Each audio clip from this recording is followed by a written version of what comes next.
In the previous lectures, we have talked about the microgrid structure, PV systems, then DC to DC converters for the microgrid applications, their analysis, and then we have talked about the wind energy systems and the induction generator. In the induction generator, we studied the squirrel cage induction generator. We started with the squirrel cage induction generator, and then we went for wound rotor induction generator. We have taken one example to understand how it works for the microgrid applications as a generator. Now, as you have seen that the squirrel cage induction generator is a fixed speed machine, and that limits the application of this machine to the wind generation. In the current scenario, hardly the 20% of the total wind turbines are used using the squirrel cage induction generator. And the maximum speed variation that can be allowed is only 1% variation. Adding pitch control to the squirrel cage induction generator makes it more costly, hence this is normally not used with the squirrel cage induction generator. And then we have studied the wound rotor induction generator, which has a more freedom to change the torque slip characteristics. It allows 10% variation approximately through the rotor resistance change. And that variation is over the synchronous speed, not below the synchronous speed. So therefore, this gives more functionality as compared to the squirrel cage in terms of the torque speed characteristic. So there is a limited variable speed in case of the wound rotor induction generator, about 10% over the synchronous speed. Also the usage wise, it is around 10% in the industry. Now there is another class of induction generator. This is called doubly fed induction generator, Dfig. Dfig allows the wide range of the speed variation. Currently, the usage of this machine is about 60%, and they range from few megawatts to almost 8 megawatt, or even more than around 12 megawatt is the recent manufacturing wind energy applications. There is one more category, and that is called the permanent magnet synchronous generator. And this goes in the usage a range of 10 to 15%. However, they are not as common as the doubly fed induction generator because their cost is very high.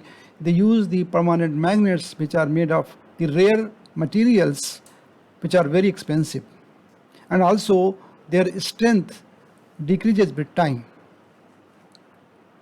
So we can classify these machines into three main categories. Number one is the fixed speed, number two limited speed variation, and number three the large range of speed variation.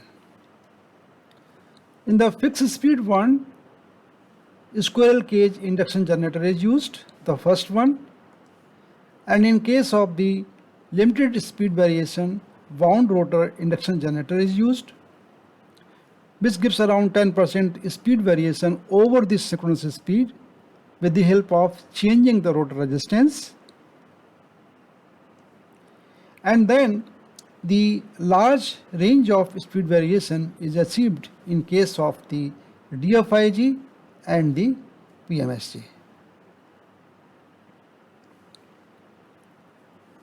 Now in Dfig and PMSG, there is one more advantage, that we can achieve the maximum power extraction, and it gives the wide range of speed variations around the synchronous speed, plus minus over the synchronous speed. If you see the demerit of these three machines, then the squirrel cage induction generator normally does not operate optimally because the speed is fixed.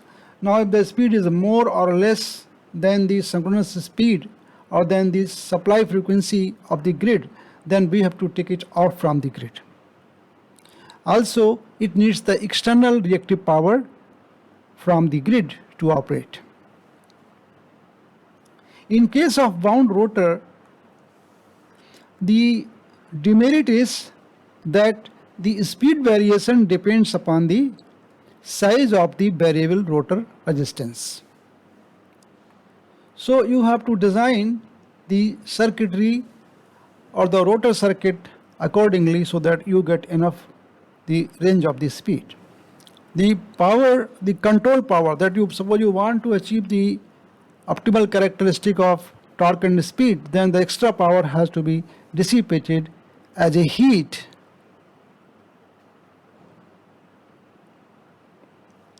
in the resistance.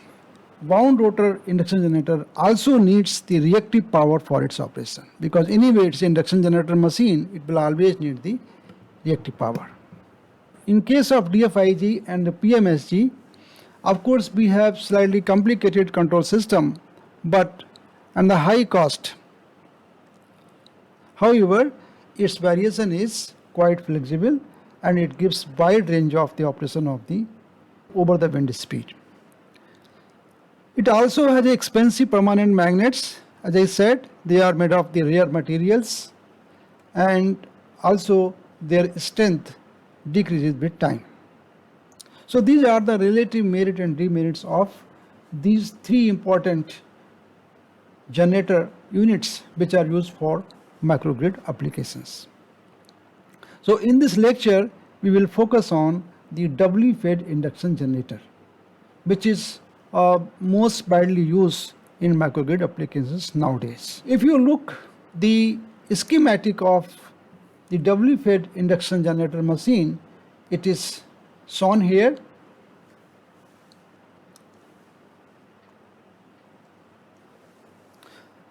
If you see this figure, then you can realize that these converters play the significant role for the operation of the Dfig. On the input side, there is a wind turbine here. This is the wind turbine, and then there is a gearbox here. Through gearbox, the shaft of the wind turbine is connected to the rotor of the Dfig. So this is the rotor unit here, and then the stator is connected to the grid through transformer, and the rotor circuit has two converters. One is on the grid side converter here and another is on the rotor side converter.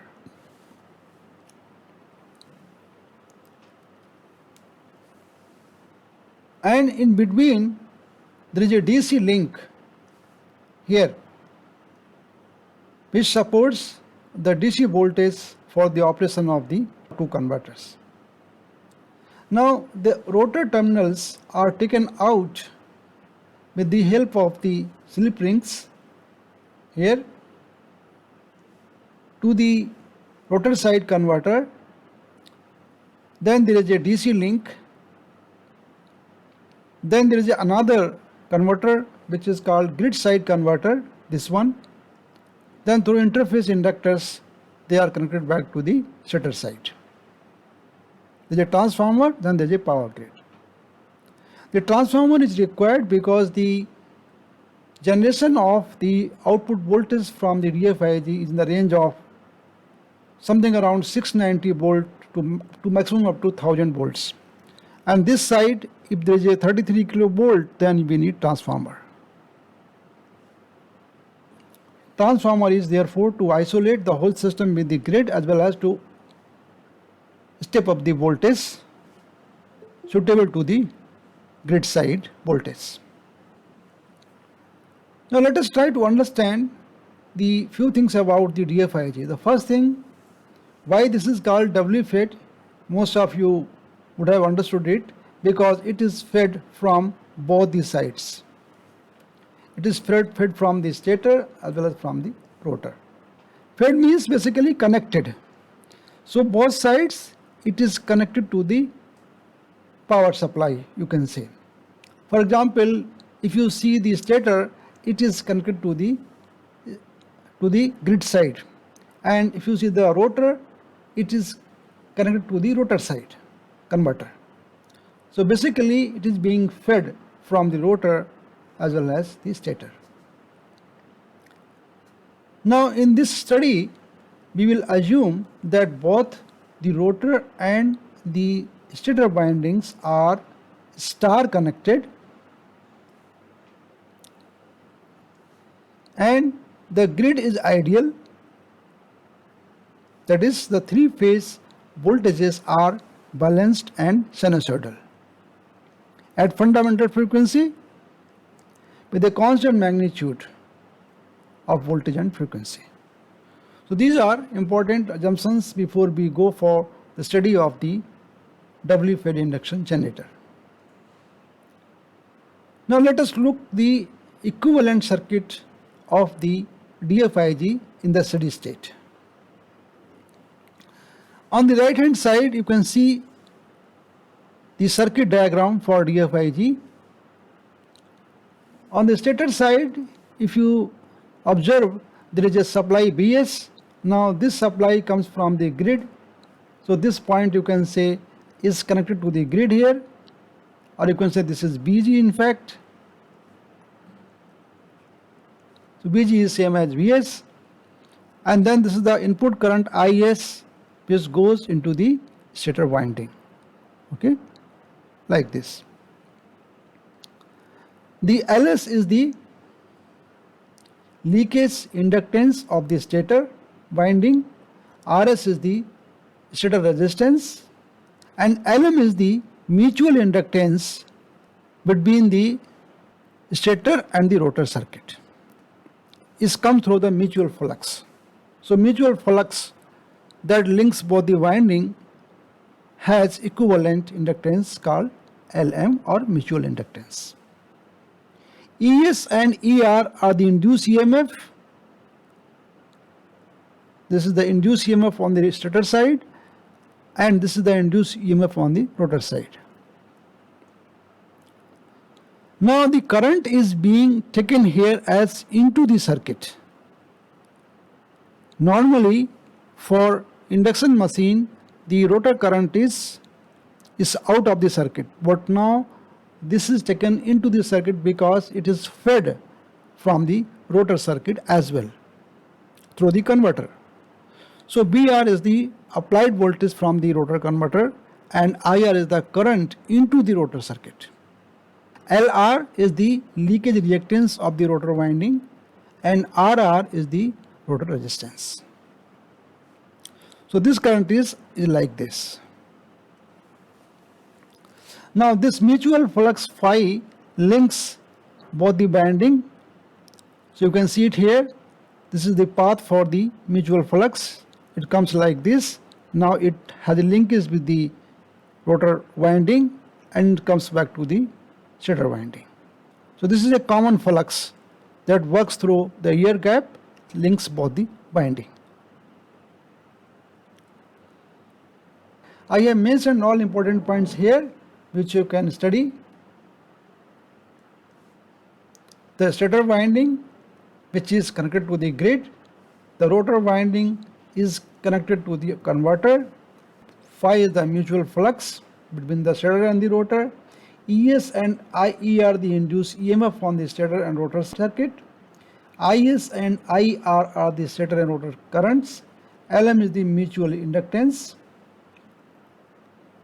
responsible for the magnetizing current, and Ls and Lr are the leakage inductances for the stator and the rotor winding, and Rs and Rr are the stator and the rotor winding resistances. Omega m is the mechanical speed, and omega s is the synchronous speed. Now with these important parameters, we will directly express the voltage and current quantities through Kirchoff's voltage law. So if we look on the stator side, we can write that the Bs phasor can be written as ES plus RS plus JXS into IS. Obviously, the drop in the stator impedance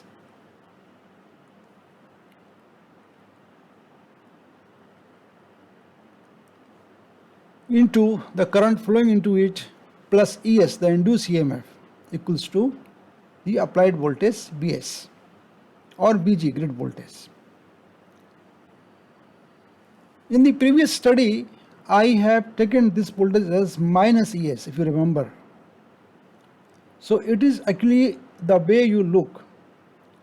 Minus ES is the seen as a voltage drop and ES is the induced EMF.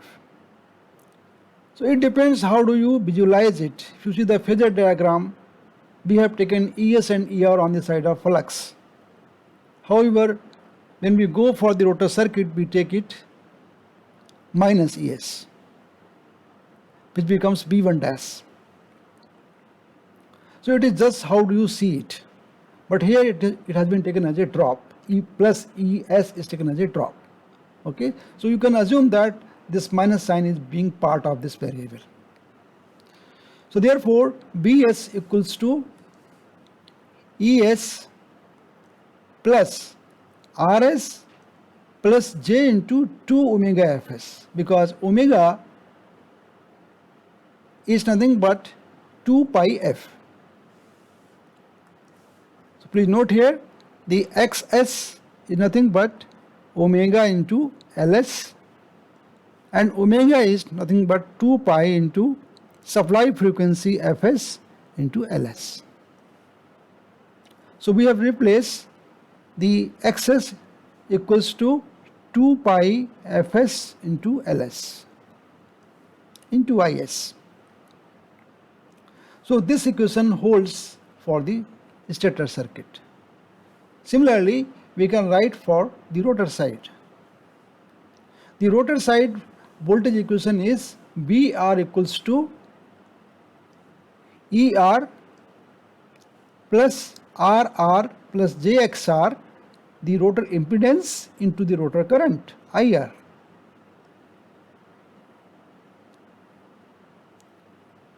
Because the current direction is into the circuit. That's why the induced EMF plus drop will become equal to the BR. Now what is XR? XR is nothing but 2 pi FR. Okay, 2 pi FR into LR. So as mentioned here, this becomes J into 2 pi into FR into LR. What is FR? FR is the rotor frequency. And you know the rotor frequency and the stator frequency are related through slip. As you can see from this expression, that FR equals to S into Fs. This is the relationship between the rotor frequency and the stator frequency, whereas the slip is given by Ns minus Nr by Ns, and Ns itself is Fs by P by 2. Now with these concepts we can find the value of the induced EMF through the mutual flux phi. So let us say that the mutual flux phi that we have seen in the circuit here, this flux phi equals to some phi max into sin omega t. For the time we can assume its variation as sinusoidal nature, and it is given as phi max into sin omega t. So what will be the rate of change of this flux? d phi by dt. This equals to phi m omega into cos omega t, and this we can write as omega into phi m into cos omega t, or simply omega into phi m into cos omega t plus pi by 2, because sin pi by 2 plus theta is cos theta.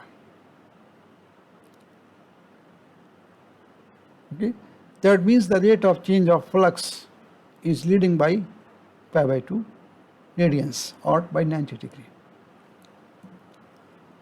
Now, what will be the induced EMF in the stator? The induced EMF in the stator will be minus number of turns N into Dφ by dt. Now this Ks is the winding factor or stator winding factor, Ns is the number of turns in the winding. This together makes the effective turns as Ns dash. Okay, so Ns dash into Dφ by dt, negative sign. The negative sign because the induced EMF opposes the Kaj. The Kaj is here the flux setup.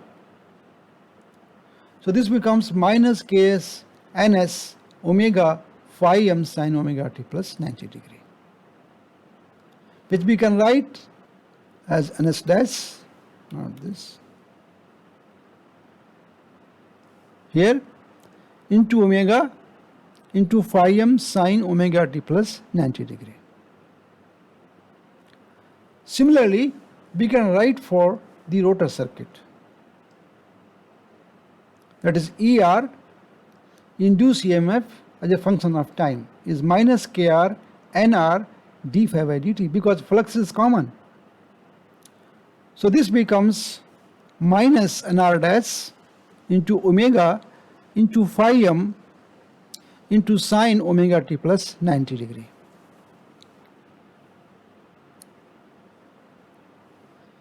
If you want to express in terms of the phasor domain, you can also express it as compared to this flux, which is a reference phasor here for the time being. Magnitude of the induced EMF as a function of time, and you can see that these two expressions can be used to find out the ratio of the stator voltage to the rotor voltage. So if we find the RMS value of this voltage, it will be the whole thing by root 2, because this is the maximum value of the induced EMF. So if we find the RMS value of the stator EMF first, ES, simply ES, not a phasor, it's a RMS value, then it will become Ns dash omega is 2 pi Fs phi m by root 2. And if you simplify this, you will get 4.44 Fs omega Ns dash phi m. Omega will not come, Fn phi, because omega we already have taken in F, so this omega will go away, this will go away, okay. F will come, so Fs will come, so I would say we can write 4.44 Fs NR dash phi m. For the stator side, 4.44 Fs Ns dash phi m. This you must be aware of in transformer study also, 4.44 Fn phi. Do you remember that expression? It has come from this. Now if we take the ratio of two induced EMF, that is ES by ER, then all terms get cancelled except the Ns dash and NR dash. So this is Ns dash, NR dash, ES by ER becomes Ns dash by NR dash. And this is called as turn ratio of the stator to the rotor. In case of the transformer, it is B1 by V2 equals to N1 by N2 equals to A, or the turn ratio of the transformer. Here it is the turn ratio of winding from stator to the rotor. But remember, this is true at the standstill. We have not considered the slip right now, or we can say the slip is taken as 1, as the machine is at standstill. Now, if there is any other slip than 1, so machine starts rotating, in that case there exists some slip S. In that case, we have to consider the effect of rotation in this voltage equation. So earlier we have written that BR equals to ER plus RR plus J omega LR. So omega becomes omega slip, because omega will change on the rotor circuit when it starts rotating. And what is that omega? It will become S times of omega, because the induced EMF depends upon the relative speed. The S is responsible for the relative speed. So as you can see, this is S omega into LR, and this side is RR plus J. So this becomes now the impedance at any slip, ZR, into IR becomes plus S into ER becomes PR.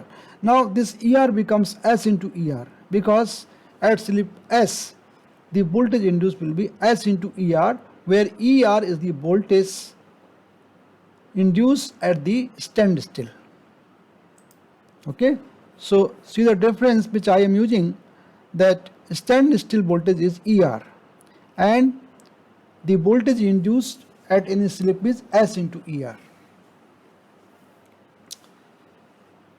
Also the impedance is R plus J S omega into LR. So this S will be extra at any slip.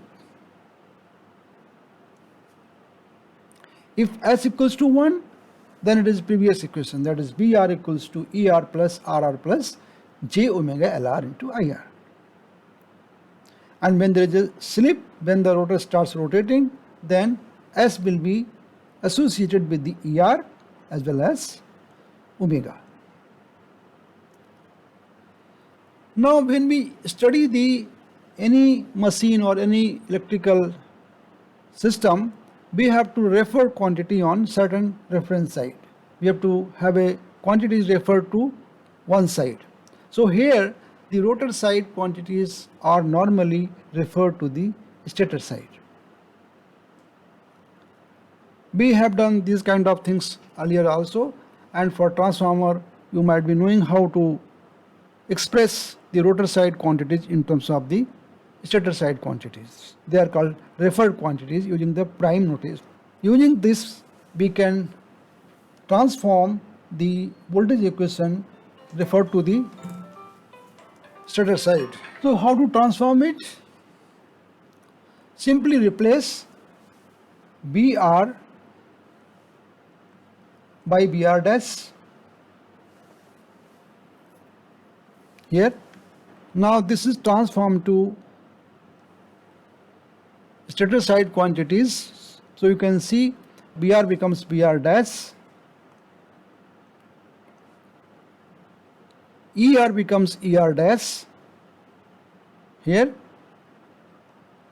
RR becomes RR dash, and LR becomes LR dash, IR becomes IR dash. This is not dash here, so remove this dash here.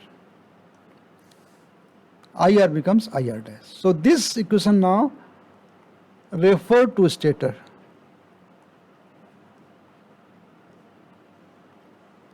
So all rotor quantities are referred to stator in this equation. Now you may ask, what is the VR dash, what is ER dash, what is RR dash, what is LR dash, what is IR dash. All these quantities are related to these quantities through the turn ratio.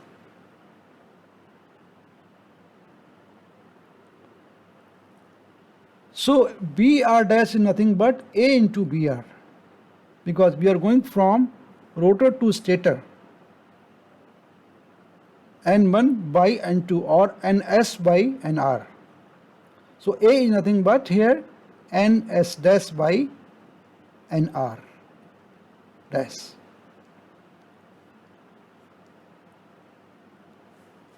Therefore BR dash is nothing but A into BR, this equation,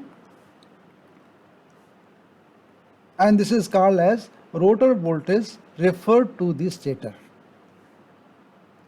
Then IR dash will be IR by A, the turn ratio comes in the denominator. This is called rotor current referred to the stator. And RR dash is the rotor resistance referred to the stator. Its value is A square RR, turn ratio square. Similarly, LR dash is the rotor leakage inductance referred to the stator, A square LR. These are similar expressions that you can find in transformer. I understand all of you must be knowing this. It is just say revising those concepts so that we can use in our further study. So this is the voltage equation referred to the stator side. Now a few things more here,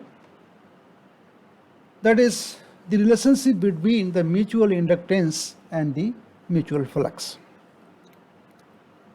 If we combine the Faraday's law and the Lenz's law, then we will get the relationship between the current and the flux. The Faraday's law says that Ns dφ by dt, let us say on the stator side, must be equal to Lm dim by dt. This is the Lenz's law. This is from field point of view, this is from circuit point of view. So the correlation exists between them by this equality, and this signifies that the total flux linkage psi equals to Ns dash into phi equals to Lm into Im, or we can write in the phasor basis that psi bar equals to N into phi bar, because this is total flux linkage, equals to Lm into Im, or Im equals to phi by Lm. This is the relationship between the flux linkage, the mutual inductance, and the current, the exciting current or magnetizing current. So phi is called as the flux in the air gap, and Im is the magnetizing current. Now, using the previous expressions, that Es is given as minus Ks into Ns into dφ by dt, and this is the expression for the Es. This is for Er. We already have expressed it earlier, but we want to correlate it in terms of the mutual inductance. Then we can see it here that this Ns dash into phi m is the flux linkage psi m. So this becomes psi m together. Okay, and we have just proved it, the psi m nothing but Lm into Im. So this is Lm into Im. In this case it is a phi max, so it becomes the psi max or psi m. And therefore we can write this is as that minus Es, if I express as minus Es, the whole thing is minus Es, equals to j into omega into Lm into Im. Because j means the plus 90 degree. If I express in phasor, it is equivalent to 90 degree in fact. And the value will be this whole thing by root 2, because it's a max value. Okay, so the max value is being considered in terms of the RMS value. This amp is not for max, it is amp for magnetizing. So it's already RMS value. Root 2 is being included in this. That is phi m by root 2. So this becomes, if I call it a Es, minus sign is here, so minus Es becomes j into omega Lm into Im, which becomes j into omega into Lm into I phi, because Im is the same as I phi, you can see it here. And minus, therefore minus Er dash, because Es is same as Er dash. So Er dash minus becomes equal to j omega Lm phi m, j omega Lm Im equals to j omega Lm into I phi. This shown here. And based on that, this is the equivalent circuit for the DFIG. So you can see it here. This represents the stator side circuit, RS and LS. The current going inside the circuit is IS. The voltage at the stator terminal is Vs. Then induced EMF is ES equals to ER dash, because the rotor side and the stator side circuits are combined, and therefore the rotor quantities are referred to the stator side quantities. So ER dash becomes ES and LR dash becomes LR dash. This is RR dash by S.